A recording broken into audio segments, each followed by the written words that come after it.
Leamos então o Salmo 68. Este salmo apresenta o Senhor poderoso nas batalhas. O Senhor poderoso nas batalhas. Esse é o título da mensagem para quem está anotando. Diz assim a palavra de Deus ao mestre de canto, Salmo de Davi, cântico. Levanta-se Deus, dispersam-se os seus inimigos. De sua presença fogem os que o aborrecem. Como se dissipa a fumaça, assim tu os dispersas. Como se derrete a cera ante o fogo, assim à presença de Deus perecem os iníquos. Os justos, porém, se regozijam, exultam na presença de Deus e folgam de alegria. Cantai a Deus, salmodiai o seu nome, exaltai o que cavalga sobre as nuvens. Senhor é o seu nome. Exultai diante dele. Pai dos órfãos e juiz das viúvas, é Deus em sua santa morada. Deus faz que o solitário more em família, tira os cativos para a prosperidade. Só os rebeldes habitam em terra estéril. Ao saíres, ó Deus, à frente do teu povo, ao avançares pelo deserto, tremeu a terra. Também os céus gotejaram à presença de Deus. O próprio Sinai se abalou na presença de Deus, do Deus de Israel. Copiosa chuva derramaste, ó Deus, para a tua herança, quando já ela estava exausta. Tu a restabeleceste. Aí habitou a tua grei. Em tua bondade, ó Deus, fizeste provisão para os necessitados. O Senhor deu a palavra. Grande é a falange das mensageiras das boas novas. Reis de exércitos fogem e fogem. A dona de casa reparte os despojos. Por que repousais entre as cercas dos apriscos? As asas da pomba são cobertas de prata, cujas penas maiores têm o brilho flavo do ouro. Quando o Senhor Todo-Poderoso ali dispersa os reis, cai neve sobre o monte Zalmon. O monte de Deus é Bazã. Por que olhais com inveja? Serra de elevações é o monte de Bazã. Por que olhais com inveja, ó montes elevados? O monte que Deus escolheu para a sua habitação? O Senhor habitará nele para sempre. Os carros de Deus são 20.000, sim, milhares de milhares. No meio deles está o Senhor. O Sinai tornou-se em santuário.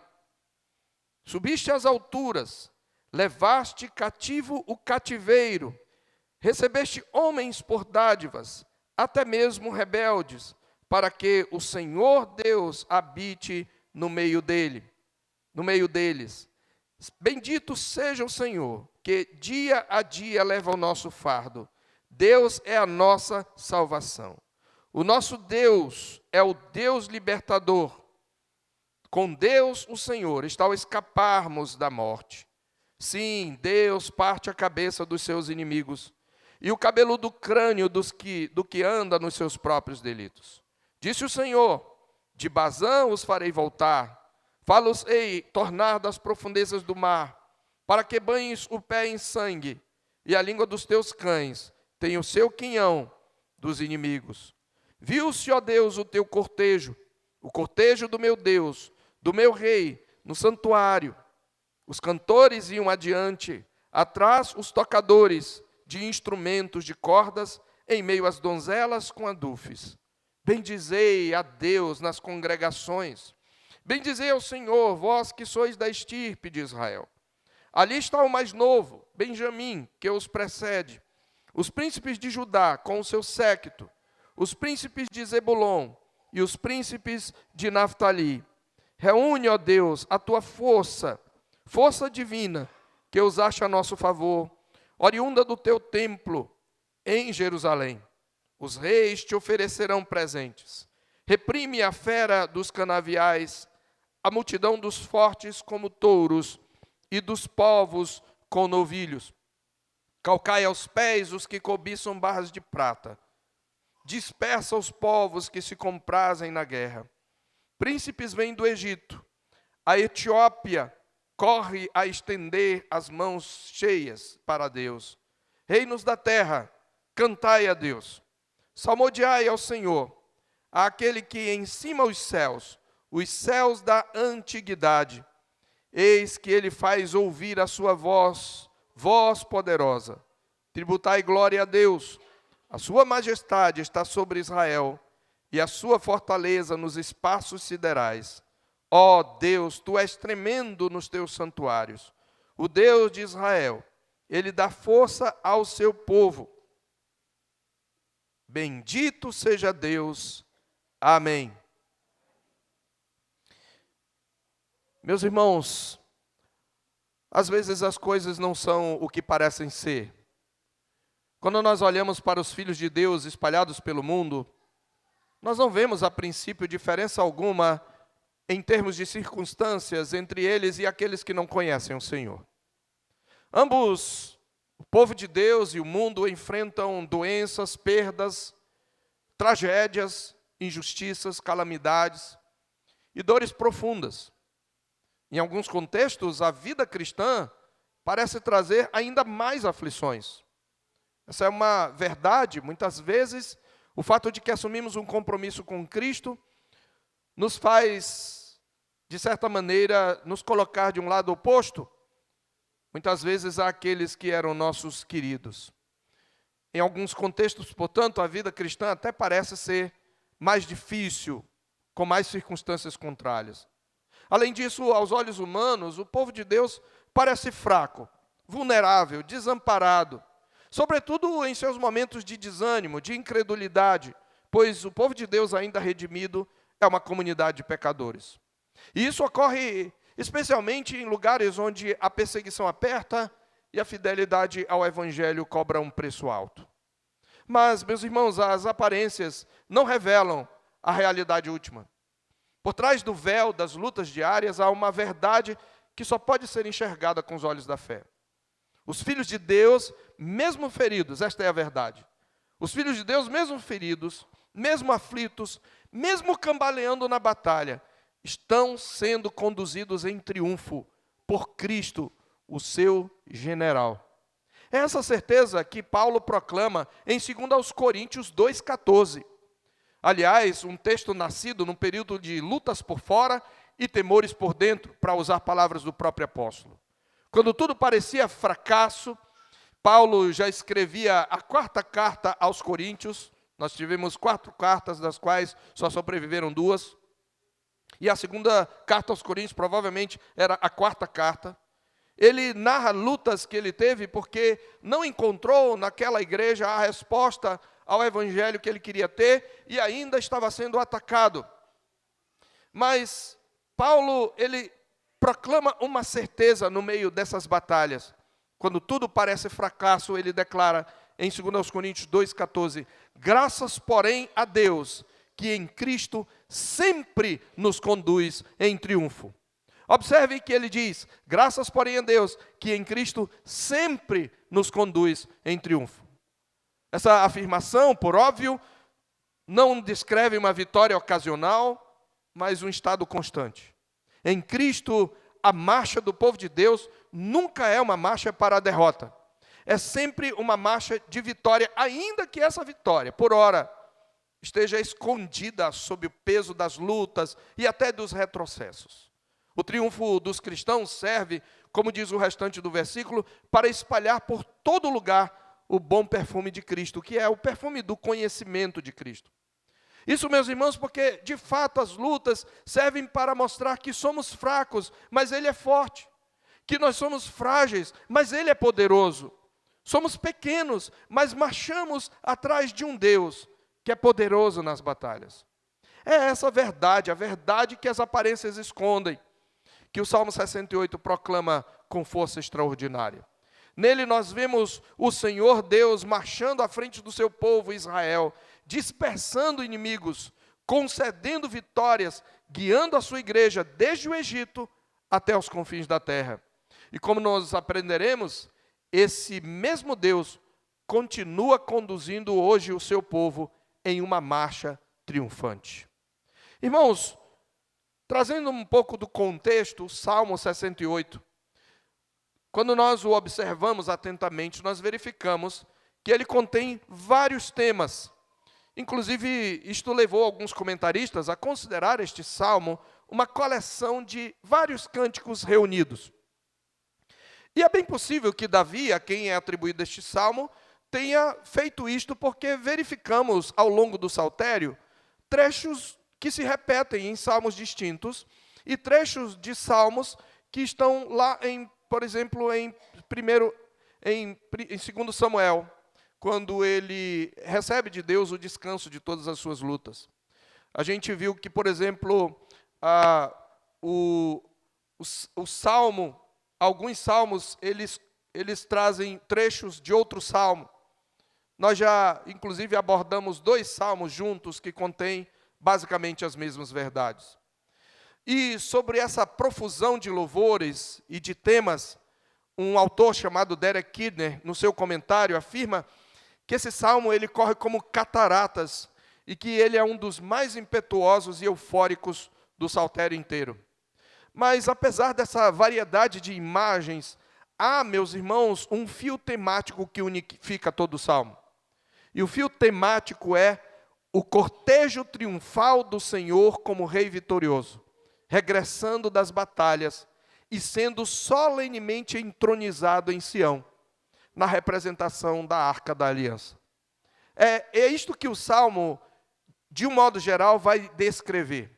Trata-se, portanto, do que os estudiosos chamam de um salmo de entronização. Muitos comentaristas sugerem que o contexto litúrgico desse salmo seja a procissão de Israel após alguma vitória marcial, tendo a Arca da Aliança, que era um símbolo visível do Senhor no meio do seu povo. Era muito comum, quando o povo de Israel, nós lemos na história, sobretudo em Números, que quando o povo de Israel ele se prepara para marchar, o livro de Números mostra o povo de Israel disposto como um exército. Aliás, é chamado de as hostes do Senhor, ou as hostes de Israel. Inclusive, eles têm que ser posicionados, cada tribo tem seu estandarte, e à frente, marchando, estavam os sacerdotes com a Arca da Aliança, que representava o Senhor. Lembra que a arca é um símbolo para o trono de Javé. Nós vimos isso na série de exposições em Êxodo, recém-concluída. Então, quando eles iam para as batalhas, eles levavam a arca, e quando eles voltavam vitoriosos, eles voltavam também com a arca à frente, devolvendo a arca para o tabernáculo, e a arca representando o Senhor, era o Senhor voltando, celebrando a batalha, trazendo os despojos do inimigo e assumindo o seu trono em Sião.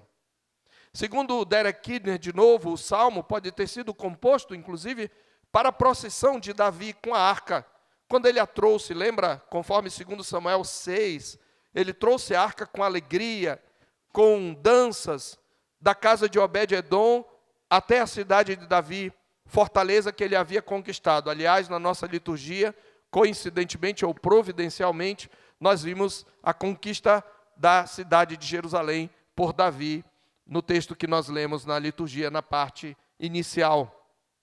E na estrutura do salmo, meus irmãos, embora o estilo poético não siga uma cronologia estrita, uma sequência estrita de eventos, você vai perceber que nós temos nesse salmo uma história da salvação em miniatura.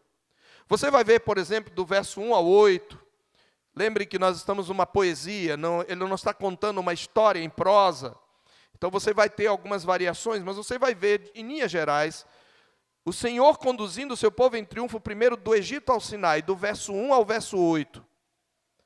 Em segundo lugar, nós vamos ver o Senhor conduzindo o seu povo em triunfo do Sinai à conquista da terra, do verso 9 a mais ou menos o verso 14.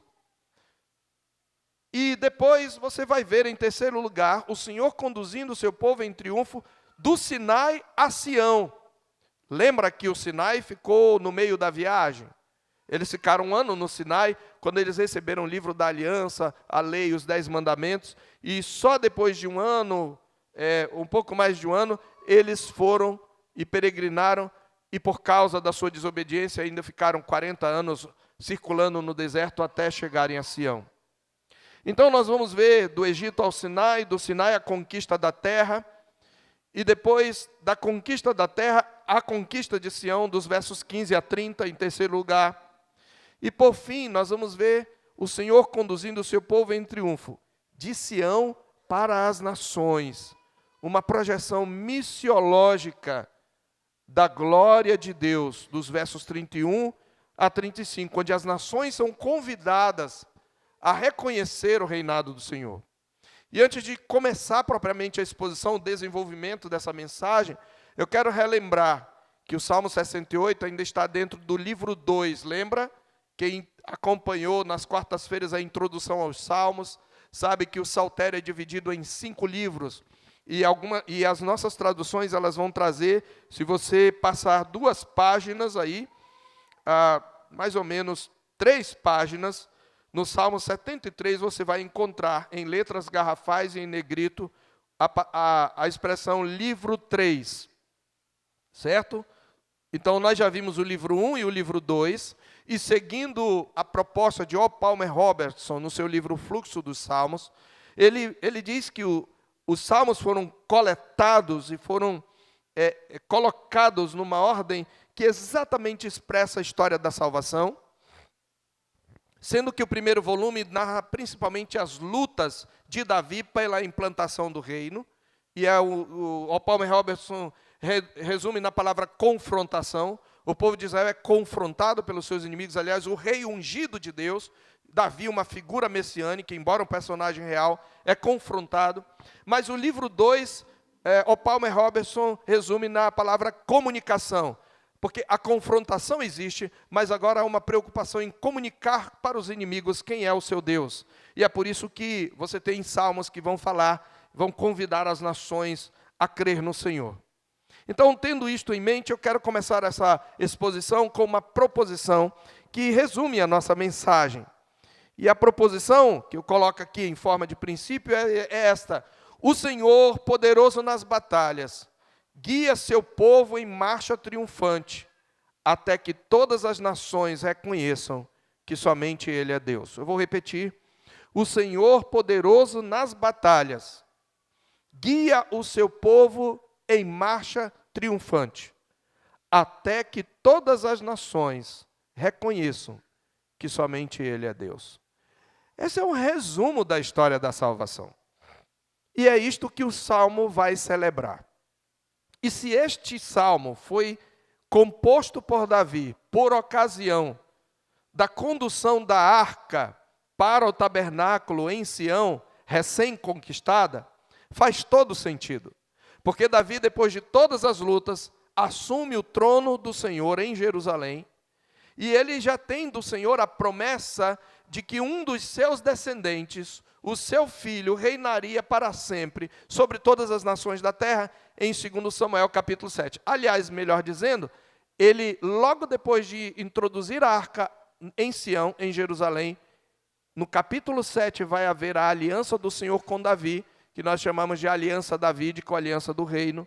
E possivelmente depois disso, então, Davi, ele compõe este salmo, e que seria usado depois pelos filhos de Israel em todos os momentos que eles celebravam as batalhas. Então, Davi, quando olha para as promessas do Senhor já cumpridas até aqui, ele diz: olha, o Senhor cumpriu até aqui, então eu creio que esse mesmo Deus cumprirá e consumará suas promessas. Ele é o Senhor poderoso nas batalhas, que guia o seu povo em marcha triunfante, até que todas as nações reconheçam que somente Ele é Deus. E eu quero dividir então exatamente esse texto naquilo que nós vemos na estrutura proposta. Eu quero, na verdade, trazer apenas em 3 pontos. Primeiro, nós vamos ver a marcha triunfante do Egito ao Sinai, versos 1 a 6.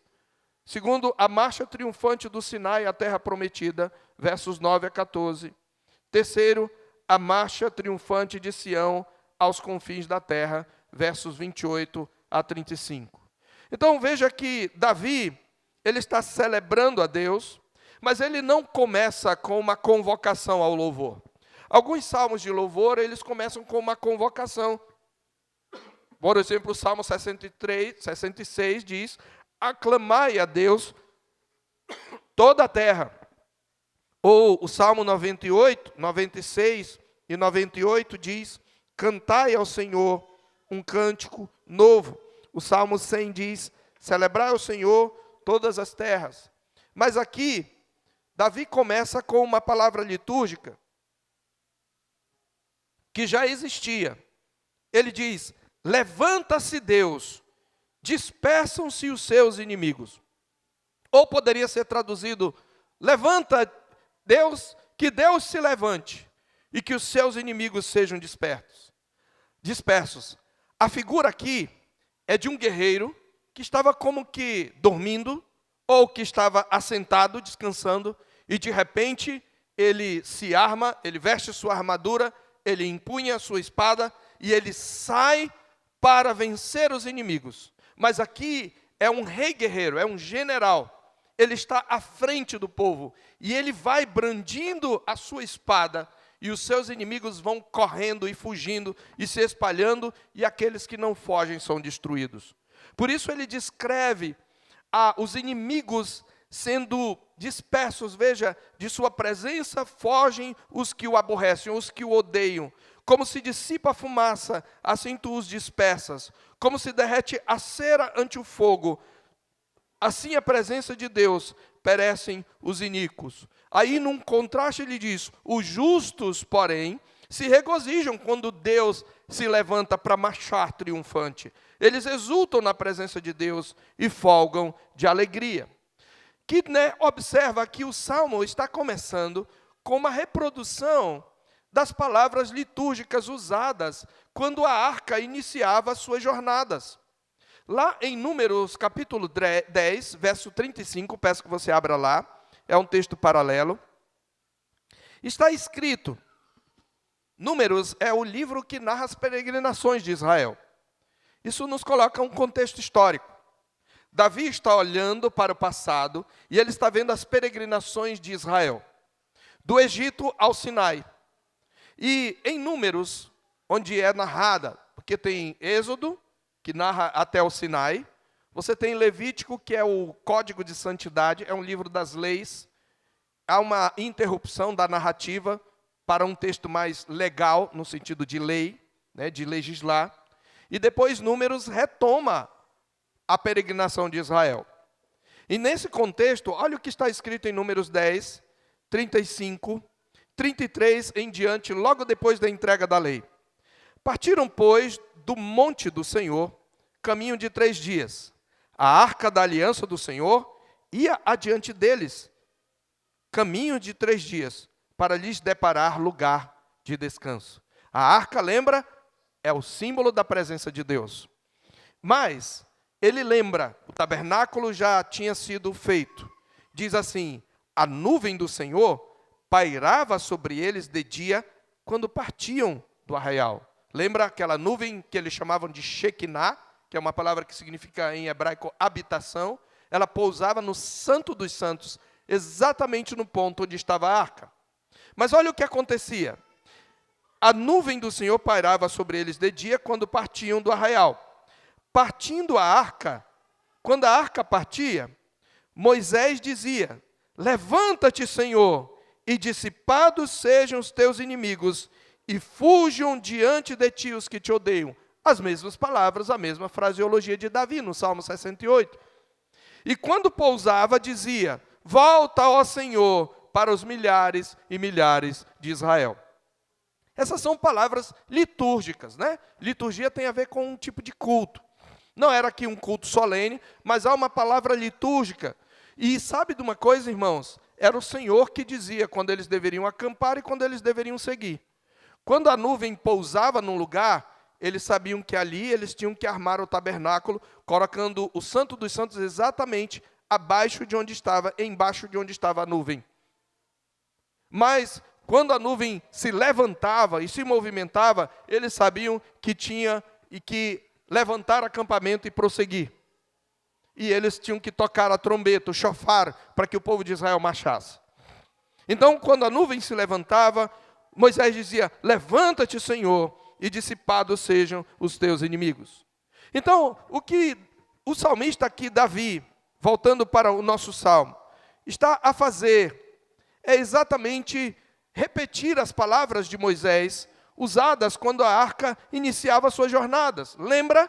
Davi estava levando a arca para Jerusalém. E ele lembra de um outro momento, quando a arca estava sendo levada agora para a terra prometida.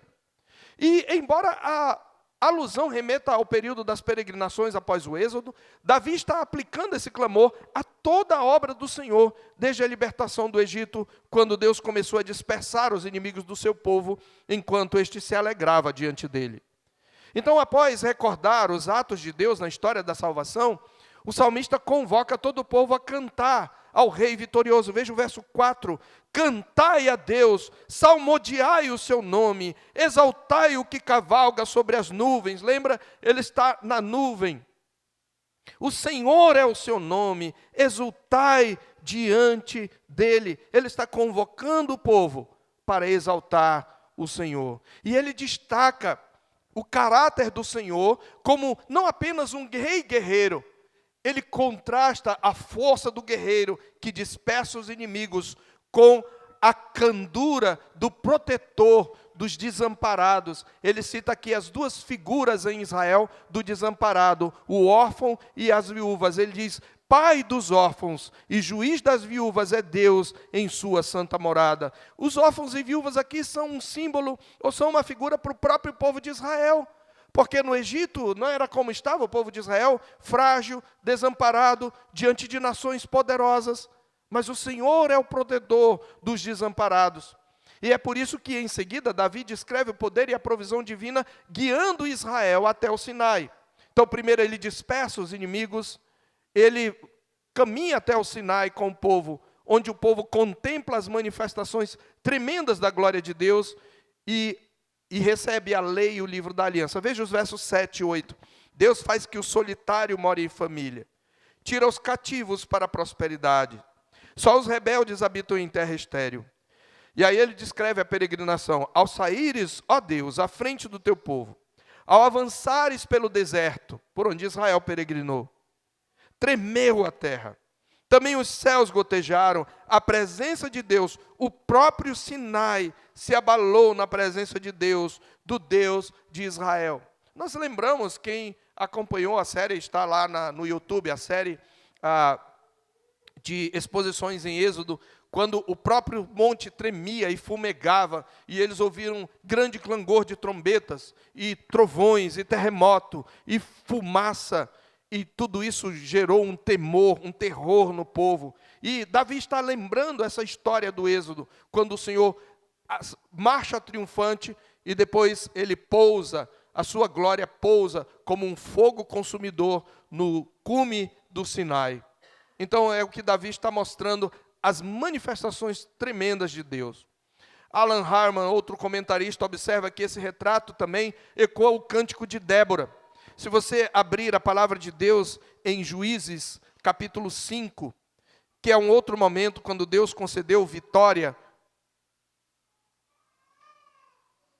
por meio de Débora e Baraque, nos versículos 4 e 5 está escrito: Saindo tu, ó Senhor, de Seir, marchando desde o campo de Edom, a terra estremeceu, os céus gotejaram, sim, até as nuvens gotejaram águas. Os montes vacilaram diante do Senhor, e até o Sinai diante do Senhor, Deus de Israel. Veja, Davi está recordando, na sua poesia há reminiscências da ida do Egito ao Sinai e também do período dos juízes.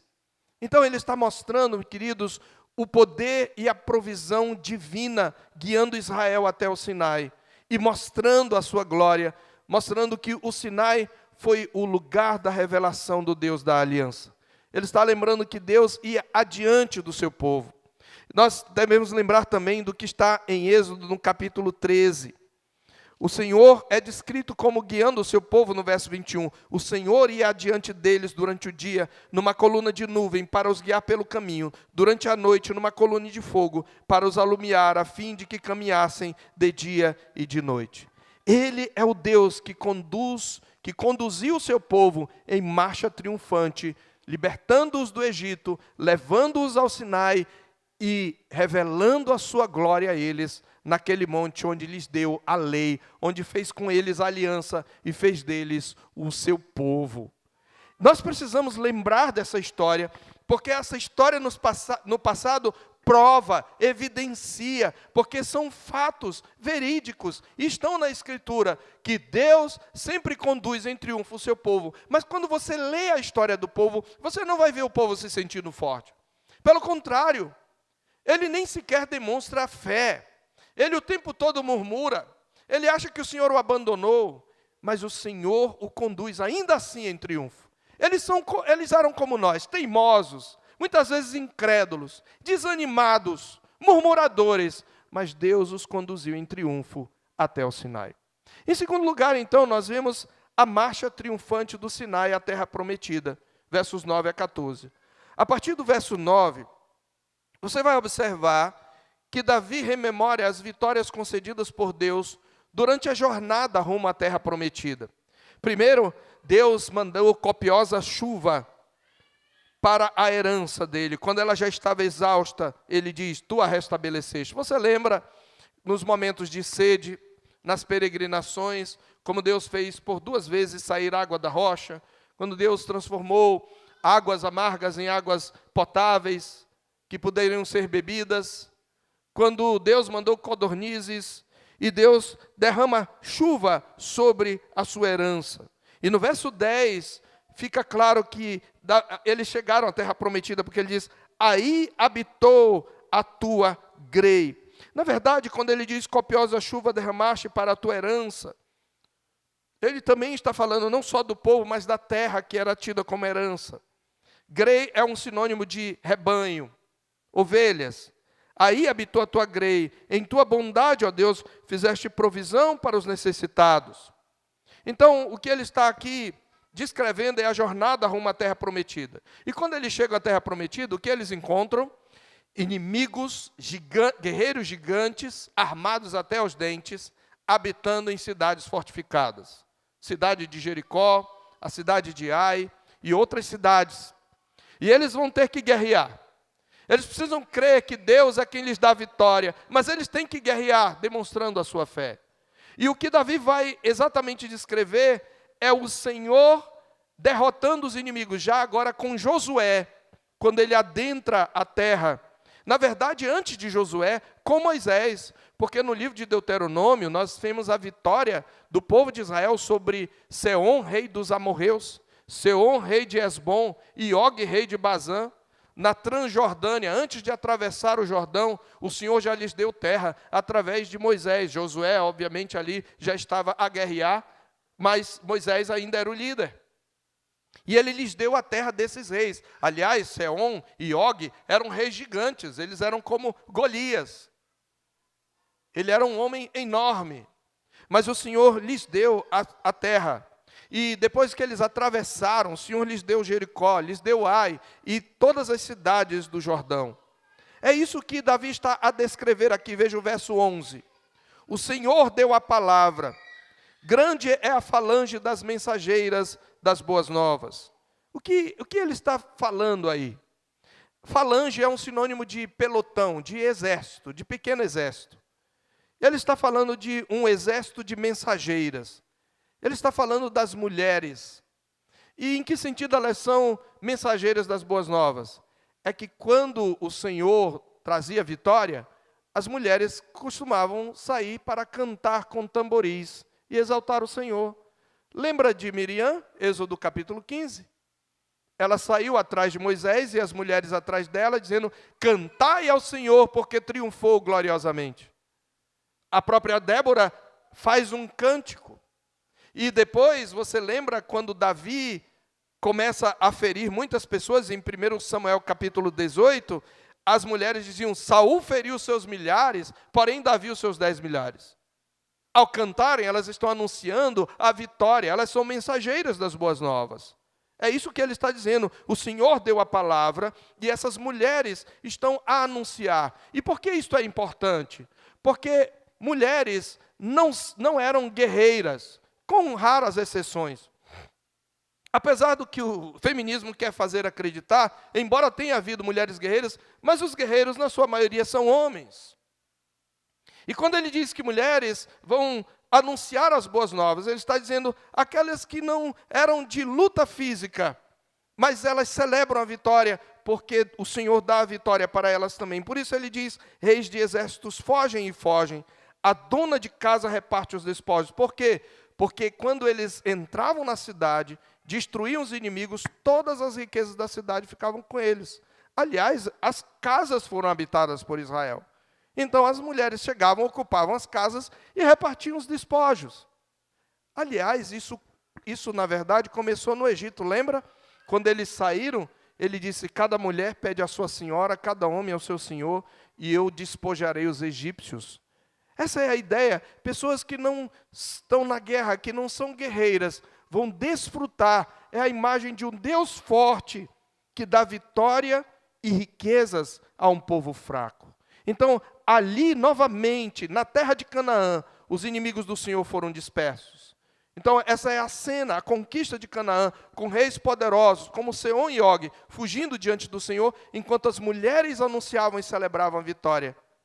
E, de novo, é impossível não perceber aqui ecos do cântico de Miriam. Veja os versos 20 e 21 de Juízes, 20 e 21 de Êxodo 15, né? Eu já falei, mas eu quero ler de novo. A profetisa Miriam, irmã de Arão, tomou um tamborim, e todas as mulheres saíram atrás dela com tamborins e com danças, e Miriam lhes respondia, cantai ao Senhor, porque gloriosamente triunfou, precipitou no mar o cavalo e seus cavaleiros. Isso também nos remete às mulheres que celebram a vitória de Davi e as vitórias de Saul e de Davi em 1 Samuel 18, 7. O salmista, então, irmãos, está conectando as vitórias antigas com a conquista de Sião. Observe aí que dos versos 15 a 18, ele vai descrever o monte de Deus, Sião, como lugar da instalação do templo. O monte de Deus é Bazã. Serra de elevações é o monte de Bazã. Ele não está falando ainda de Sião. Por que olhais com inveja, ó montes elevados? O monte que Deus escolheu para a sua habitação. A ideia é, o monte de Bazã é um monte enorme. A expressão pode ser, o monte de Bazã é um monte altíssimo. Essa é uma possível tradução. Ele está olhando para um outro monte. Ele fala que quando Todo-Poderoso, verso 14, dispersa os reis, cai neve sobre o monte Zalmon. Ele está falando de vários montes muito altos. E ele está contrastando esses montes de grande altura com o Monte Sião. Nós podemos aqui pensar, por exemplo, no Monte Hermon, que é possível que o salmista estivesse pensando nele. O Monte Hermon ficava ao norte de Israel. Hoje ele é, inclusive, uma atração turística, porque ao seu redor existem riachos e cachoeiras e um parque nacional. O Monte Hermon é mais ou menos da altura do nosso Monte Roraima, que, se eu não estou enganado, é a 4ª maior elevação do Brasil. Então, ele não é pequeno, 2.800 metros, mais ou menos. Mas os montes de Sião, o monte mais alto, vai ser do tamanho da nossa Serra Grande, cerca de 800, 900 metros. Então, a ideia é esta. Aquele monte pequeno, com aparência de frágil, insignificante, é o lugar que Deus escolheu para a sua habitação. E Davi personifica os montes, ele está usando uma figura, lembre, é uma poesia. Ele está personificando como se os montes fossem gente, e esses montes enormes como o Monte Hermon olhassem. É como se o Monte Roraima olhasse para a Serra Grande, e ele dissesse, por que você olha, Monte Roraima, para a Serra Grande, com inveja, porque é o lugar onde o Senhor escolheu para habitar? É mais ou menos isto.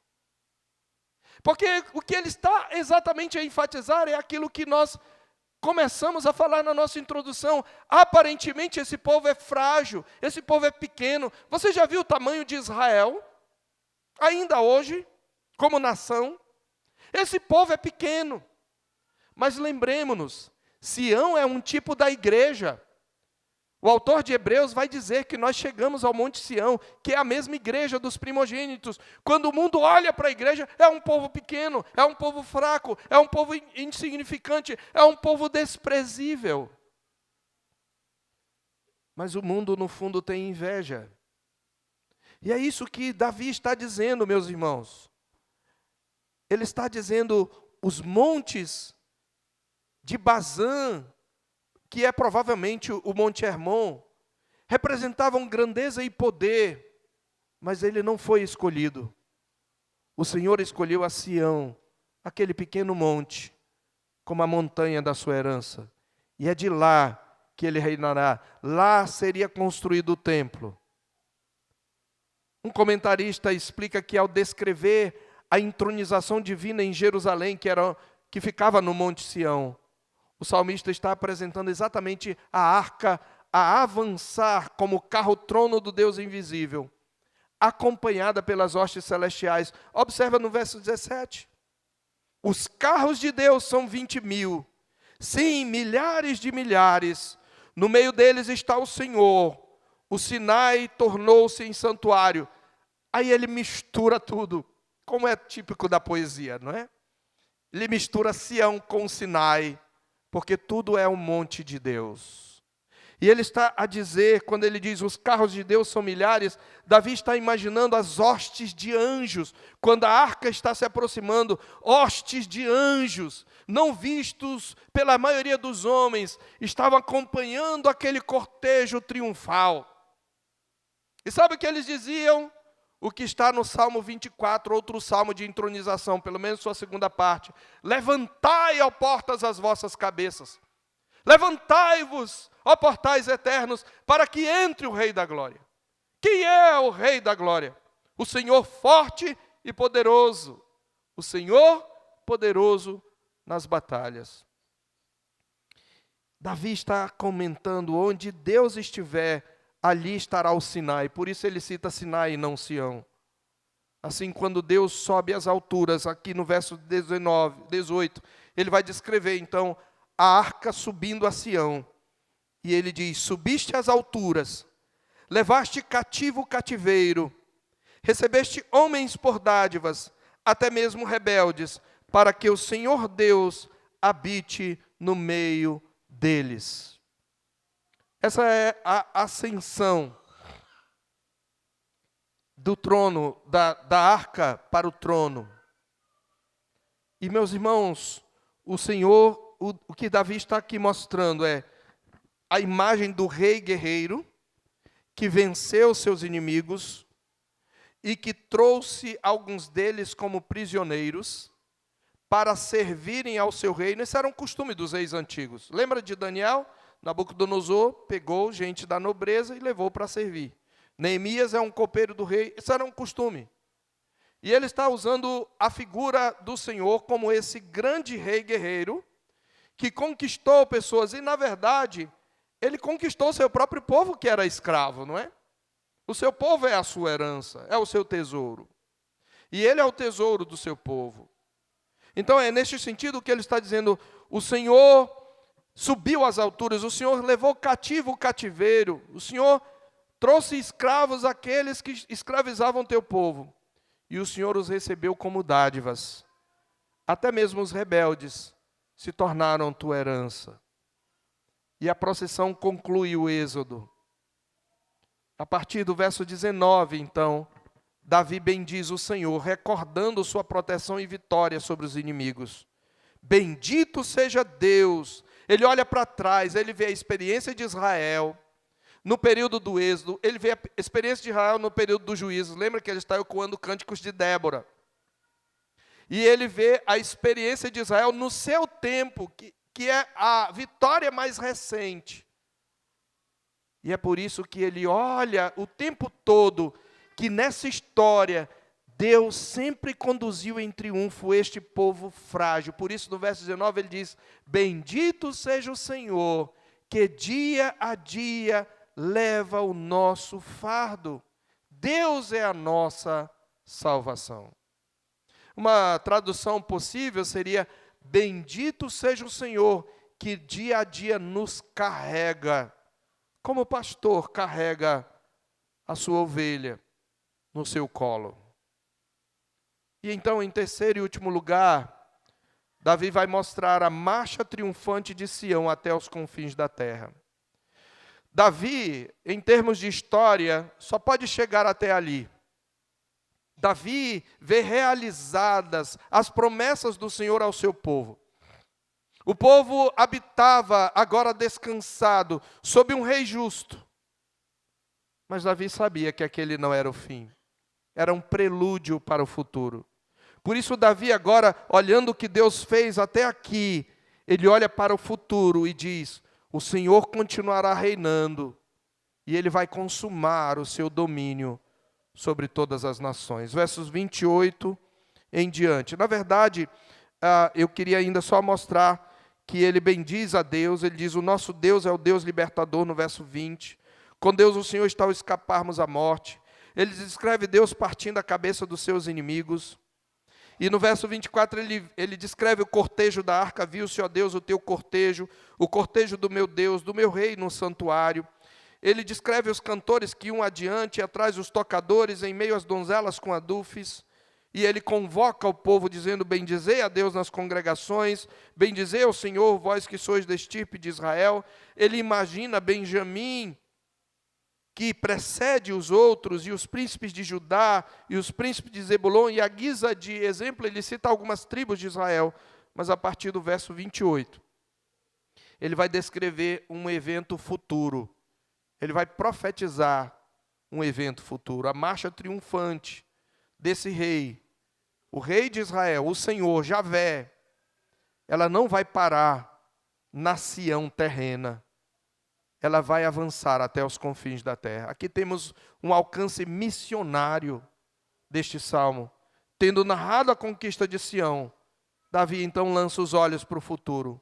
E ele diz: o reino de Deus se estenderá até a vitória final de todas as nações inimigas e a atração dos povos para adorá-lo em Jerusalém. Vejamos o verso 28 em diante. Ele agora faz uma oração. Reúne, ó Deus, a tua força. Força divina que usaste a nosso favor, oriunda de teu templo em Jerusalém. Os reis te oferecerão presentes.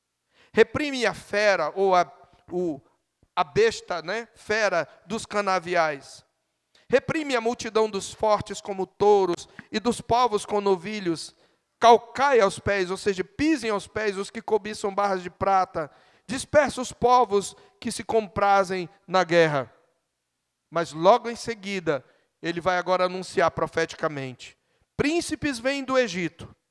A Etiópia corre a estender as mãos cheias para Deus. Não é mais só o povo de Israel. Aqueles povos que outrora eram inimigos, agora começam a se curvar ao rei. Reinos da terra, ele convoca: cantai a Deus. Salmodiai ao Senhor, aquele que em cima os céus da antiguidade. Eis que ele faz ouvir a sua voz, voz poderosa. Tributai glória a Deus, a sua majestade está sobre Israel, e a sua fortaleza nos espaços siderais. Ó Deus, tu és tremendo nos teus santuários. O Deus de Israel, ele dá força e poder ao seu povo. Bendito seja Deus.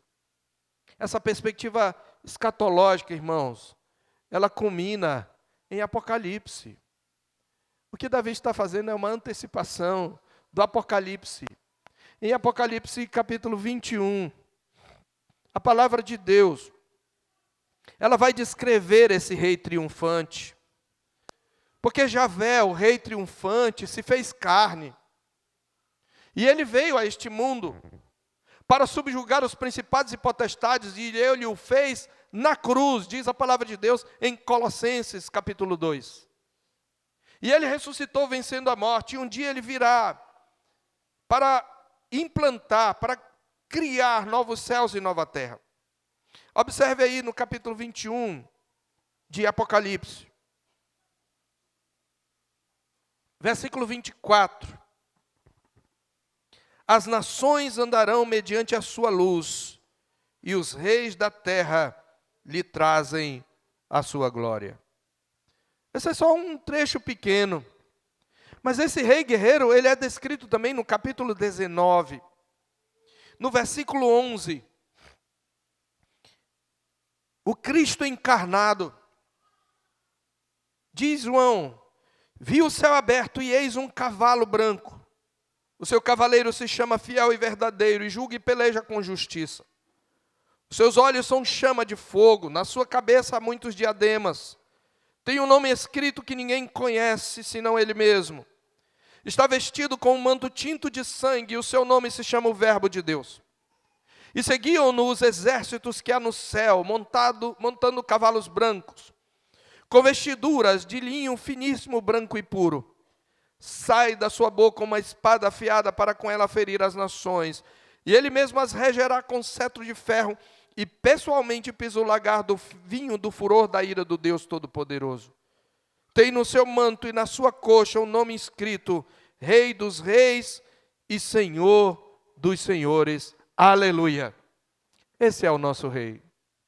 É esse rei que Davi está cantando. Queridos, Davi está cantando a vitória de Cristo. Ele está cantando o Cristo triunfante que o tempo todo está à frente do seu povo. E que um dia virá para buscar o seu povo. Não é à toa, irmãos, que as vitórias do Senhor, ele encerra com um chamado universal. Todas as nações devem louvar ao Senhor pelo seu poder, pela sua majestade e soberania. Então observe, a marcha triunfante que começou no Egito, termina nos confins da terra. Não é só a terra de Canaã que vai ser conquistada pelo rei poderoso nas batalhas. É o mundo todo. Irmãos, as vitórias do Senhor na antiga aliança são tipos e sombras que apontam para a vitória suprema de Cristo. O clímax desse salmo é o verso 18, onde ele diz, subiste às alturas, levaste cativo o cativeiro e recebeste homens por dádivas. Não é sem razão que Paulo cita este verso 18 em Efésios 4, do verso 7 ao verso 10. Quando Paulo vai falar que a graça de Deus foi concedida a cada um de nós para trabalharmos na edificação do corpo de Cristo. Observe Efésios 4, 7 a 10. Paulo vai citar o Salmo 68, verso 18. Ele diz, e a graça foi concedida a cada um de nós, segundo a proporção do dom de Cristo. Por isso diz, e ele cita a passagem, quando ele subiu às alturas, Paulo está citando uma tradução aqui, provavelmente da Septuaginta, a gente vai ver algumas coisas diferentes, mas é o mesmo texto. Quando ele subiu às alturas, levou o cativo o cativeiro, concedeu dons aos homens. Lá no Salmo diz, recebestes homens por dádivas. Aqui está dizendo, concedeu dádivas aos homens. Não há nenhuma contradição, porque os reis guerreiros, quando eles recebiam os despojos, eles recebiam num primeiro movimento, mas eles também doavam para o seu país esses dons. Então Paulo, ele quer enfatizar que Cristo concedeu à igreja apóstolos, profetas, pastores, mestres, evangelistas, para o aperfeiçoamento dos santos. E ele, aplicando esse texto a Cristo, diz, ora, que quer dizer subiu? Senão que também havia descido até as regiões inferiores da terra. Ele foi sepultado, ele foi morto. Aquele que desceu, Cristo, é também o mesmo que subiu acima de todos os céus para encher todas as coisas. Então, quando Davi fala, subiste às alturas, ele está transcendendo da imagem da arca para apontar para a vitória de Cristo quando ele foi entronizado à destra de Deus. Ele está se referindo à ascensão de Cristo, que ao subir aos céus levou cativo o cativeiro, derramou dons sobre os homens e inaugurou a marcha triunfante da nova criação. Cristo, o verdadeiro Senhor, poderoso nas batalhas, cuja morte e ressurreição derrotaram de forma definitiva o pecado, a morte e Satanás. Talvez poderíamos parar por aqui, mas eu queria trazer algumas aplicações. Qual deve ser a nossa resposta diante desse Senhor poderoso nas batalhas, que sempre nos conduz em triunfo? Eu quero tratar em forma de imperativos aqui. Eu quero trazer 5 5 exortações. Primeira delas, você que é crente, tá? Você que não é crente precisa se converter a Cristo. Mas crente, creia que Deus marcha à sua frente, mesmo quando você não vê.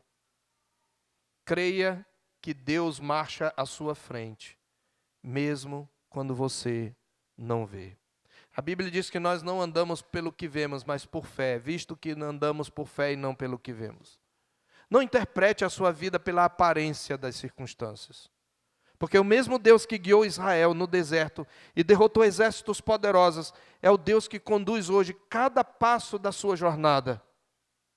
Mesmo aqueles momentos difíceis são conduzidos por Ele e contribuem para o seu bem, para moldá-lo à imagem do seu Filho. Portanto, quando tudo parecer confuso, lembre-se, há um Rei poderoso abrindo caminho diante de você. Creia nisto, porque esta é a palavra de Deus. Em segundo lugar, crente, compreenda que não é sua fraqueza que o define, mas o poder do seu Deus. Compreenda que não é sua fraqueza que o define, mas o poder do seu Deus. Sim, você é fraco, eu sou fraco, somos vasos de barro e os reveses, as lutas, às vezes até as derrotas ocorrem para nos lembrarmos que somos nada. Mas a Bíblia diz que o poder de Deus se aperfeiçoa na nossa fraqueza. Então, não é a sua fraqueza que o define, mas o poder do seu Deus.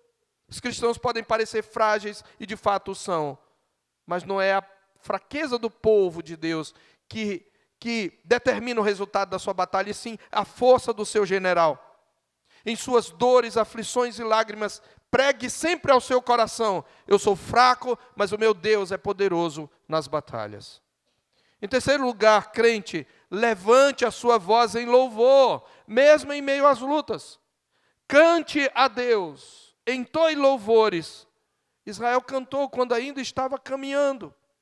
Não esperaram a vitória final para louvar. Faça o mesmo, cante o Senhor. O louvor não ignora a dor, mas a atravessa com fé. A adoração é uma arma espiritual na marcha triunfante do povo de Deus. Em quarto lugar, mesmo nas angústias, confie que Cristo está levando você ao destino final da marcha. Mesmo nas angústias, confie que Cristo está levando você a Sião. Você está indo para Sião. Lembra do salmo do pastor? É exatamente a peregrinação a Sião. E habitarei na casa do Senhor para todo o sempre. O Deus que guiou Israel até Sião está conduzindo você até a Nova Jerusalém. Não se deixe enganar pelas batalhas do presente. Elas não são o final da história.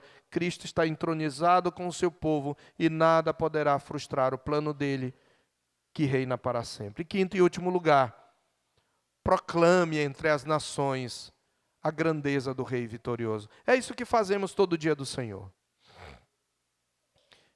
Como disse o reverendo Felipe Fontes, o ato mais político da igreja ocorre no domingo, quando ela proclama que Cristo é o Rei dos reis e Senhor dos senhores. O triunfo de Deus não é um segredo para ser guardado, é um perfume que precisa ser espalhado. Fale de Cristo, testemunhe de Cristo, viva de modo que os outros percebam por meio da sua vida o aroma da vitória conquistada na cruz e garantida pela ressurreição. Queridos, o Salmo 68 termina com a visão de um Deus que reina em Sião e atrai todas as nações para si.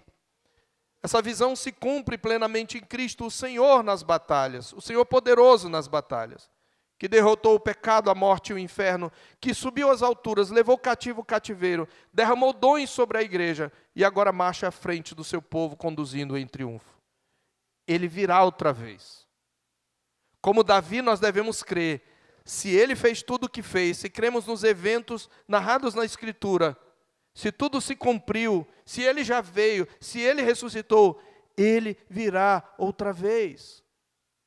O mesmo rei que avançou diante de Israel, o mesmo Cristo que ascendeu ao céu em glória, voltará para nos buscar. E naquele dia a marcha triunfante chegará ao seu clímax. Toda lágrima será enxugada, todo inimigo será silenciado, toda fraqueza será vencida, e toda a criação verá aquilo que hoje nossos olhos só vislumbram pela fé. Digno é o Cordeiro que foi morto, de receber honra, louvor, glória, pelos séculos dos séculos, e os seus santos venceram com ele. Portanto, meus irmãos, caminhemos em esperança, lutemos com fé, adoremos com vigor e sigamos com perseverança. O Cristo triunfante vem e virá para nos buscar. Vamos orar? Louvamos o teu nome, Senhor, pela tua palavra que nos alegra, nos encoraja, nos fortalece. Ó Senhor, que o teu Espírito que a inspirou, a aplique com poder a cada um de nós, fortalecendo os fracos, renovando as forças ao que não tem nenhum vigor, dando-lhes a capacidade de perseverarem e crerem que nós estamos sendo conduzidos em triunfo para a glória do Senhor. Nós te pedimos em nome de Jesus. Amém.